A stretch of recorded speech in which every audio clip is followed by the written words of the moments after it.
tahun dia sabar dengan penyakitnya. Ketika Allah Subhanahu wa ta'ala mengkisahkan kisah Lut umpamanya, bahwa Lut dihadapkan kepada sebuah kaum yang rusak akhlaknya.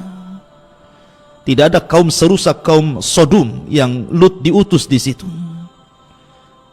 Bahwa generasi anak muda akan menghadapi masa-masa yang mungkin pernah terjadi di zaman Nabi Lut, dan bagaimana cara mengatasinya.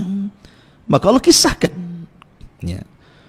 Atau seperti Allah Subhanahu wa ta'ala mengkisahkan umpamanya kisah Nabiullah Ibrahim alaihi salatu wassalam, bagaimana Ibrahim anak muda yang tangguh ketika berhadapan dengan Namrud, dan itu akan dialami oleh setiap para duat dan para dai.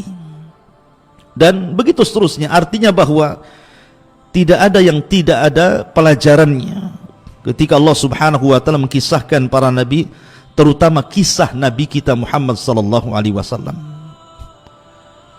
Banyak pelajaran, bahkan syarat pelajaran yang Anda akan dapati ketika kita bicara tentang kisah sosok manusia terbaik umat ini, Rasul Muhammad sallallahu alaihi wasallam.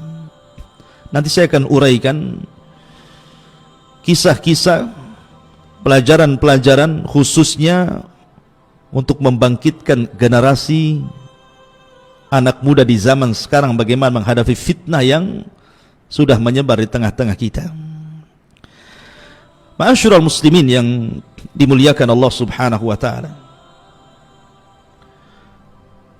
kalau kita melihat beberapa kisah dalam Al-Quranul Karim yang berkaitan dengan peran anak muda atau generasi muda, itu luar biasa. Al-Quran itu menceritakan tentang kisah-kisah anak-anak muda yang kita bisa petik pelajarannya. Yang pertama, Anda bisa baca dalam surah Al-Anbiya ayat 58 atau 60 sampai 58 sampai 60. Ketika Allah Subhanahu wa ta'ala mengkisahkan sosok anak muda yang Allah Subhanahu wa ta'ala katakan, qalu sami'na fatan yadhkuruhum yuqalu lahu Ibrahim. Mereka berkata bahwa kami mendengar ada anak muda. Lihat bahasa Quran, Allah mengatakan dengan kalimat fatan, anak muda. Anak muda ini bernama Ibrahim.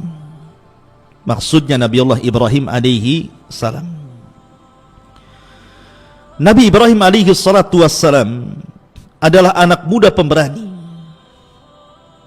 Bayangkan, dia sendirian menghadapi penguasa dunia yang zalim, Namrud. Kita tahu bahwa di dunia ini ada 4 raja yang pernah menguasai dunia, 2 mukmin dan 2 kafir. Adapun yang mukmin adalah Nabiullah Sulaiman alaihi salam dan juga Raja Dzulqarnain yang disebutkan dalam surah Al-Kahfi. Adapun yang kafir ada namanya Namrud dan juga Bukhtun Nasr yang menghancurkan Palestina dan membantai kaum Yahudi pada zamannya. Lah ada anak muda namanya Ibrahim alaihi salam sendirian menghadapi raja yang sangat zalim. Dengan keberaniannya dia menghancurkan patung-patung istana. Sebenarnya tujuan Ibrahim bukan menghancurkan patung. Buat apa patung dihancurkan? Toh juga bisa dibuat lagi. Hari ini patung dihancurkan, besok bisa diproduksi lagi. Tapi Nabi Ibrahim ingin memberikan pelajaran dengan kecerdasannya. Itulah bedanya anak muda dengan orang tua tuh. Anak muda itu punya kecerdasan. Ketika pengalaman tidak bisa menjadi solusi, maka kecerdasan itu diperlukan. Bagaimana Ibrahim ini